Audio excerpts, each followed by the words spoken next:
élu de Dieu, comment tu vas aujourd'hui? Nous allons parler de nos bouts de chou. Oui, nous allons parler de nos enfants. Proverbe 22 au verset 6 dit: Instruis l'enfant selon la voie qu'il doit suivre. Et vraiment, tu n'as aucune excuse pour ne pas obéir à Dieu. Tu dois instruire tes enfants. Nous n'avons aucune excuse, aucune raison de désobéir à notre Seigneur. Nous avons l'obligation d'instruire nos enfants. Ce que nous devons savoir, c'est que la société actuelle est l'ennemi de nos enfants. La société n'est pas l'ami de nos enfants. Ne comptons pas sur les voisins. Ne comptons pas sur la télévision. Ne comptons pas sur l'école pour instruire nos enfants. C'est à nous de le faire. Rien ne peut remplacer un parent dans la vie de son enfant. Alors prenons notre responsabilité et occupons-nous de nos enfants. D'accord? La première chose à savoir, c'est que tu dois investir du temps pour ton enfant. Tu dois investir du temps. Oui, tu dois passer du temps avec ton enfant. Quel que soit ce qui t'occupe, quel que soit le degré de travail que tu as à faire, trouve 5 minutes, 5 petites minutes par jour pour passer du temps avec chacun de tes enfants. D'accord? 5 minutes suffisent pour un enfant. Pour toi, c'est peut-être rien, mais pour l'enfant, c'est grand. C'est un grand cadeau. Passer du temps avec son enfant, c'est le meilleur cadeau que nous puissions lui donner. D'accord? Et passer du temps avec son enfant, c'est mettre de côté le téléphone, c'est mettre de côté la télévision, c'est mettre de côté la radio. Ça veut dire que tu dois écouter ton enfant attentivement. Écoute ce qu'il a à te dire. Écoute ce qu'il a à te dire. Tu ne peux pas écouter ton enfant et être en même temps sur ton téléphone. Pendant les 5 minutes que tu décides de lui consacrer, pose ton téléphone et concentre-toi sur lui. Pose-lui des questions. Cherche à savoir comment s'est passée sa journée, ce qu'il a aimé et ce qu'il n'a pas aimé. Et c'est comme ça que tu vas créer le dialogue entre vous. Et même quand il sera en train de traverser son adolescence, il viendra facilement se confier à toi parce que tu as développé cette habitude-là de communiquer, de dialoguer avec lui dès le bas âge. D'accord?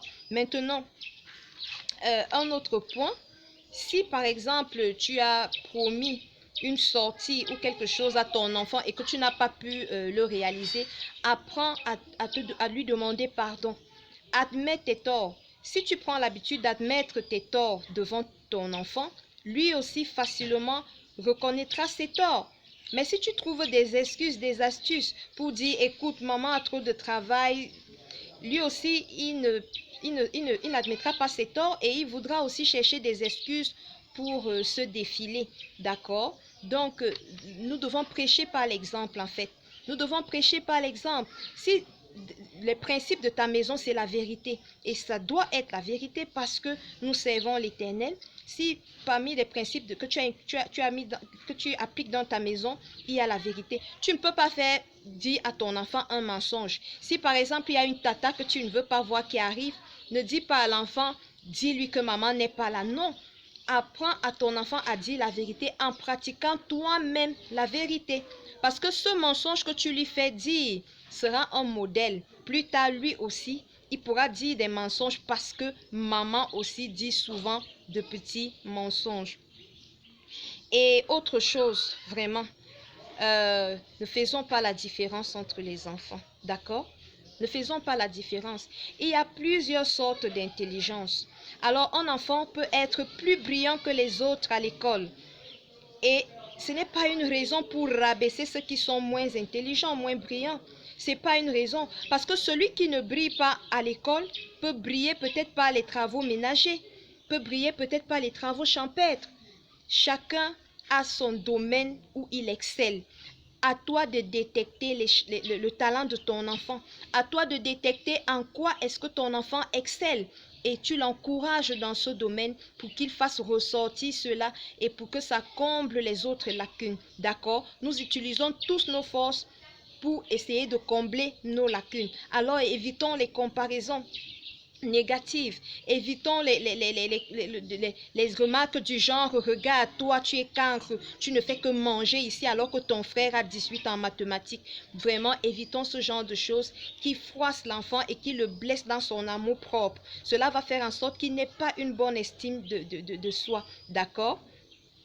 Et notre Père Céleste nous aime inconditionnellement. Alors nous aussi, nous devons aimer nos enfants sans condition. Même s'il a un handicap, nous devons l'aimer sans tenir compte de cet handicap parce qu'il est une personne comme les autres. Il n'a rien de moins que les autres. C'est un enfant, c'est notre enfant et nous devons l'aimer, lui témoigner notre amour au quotidien sans condition.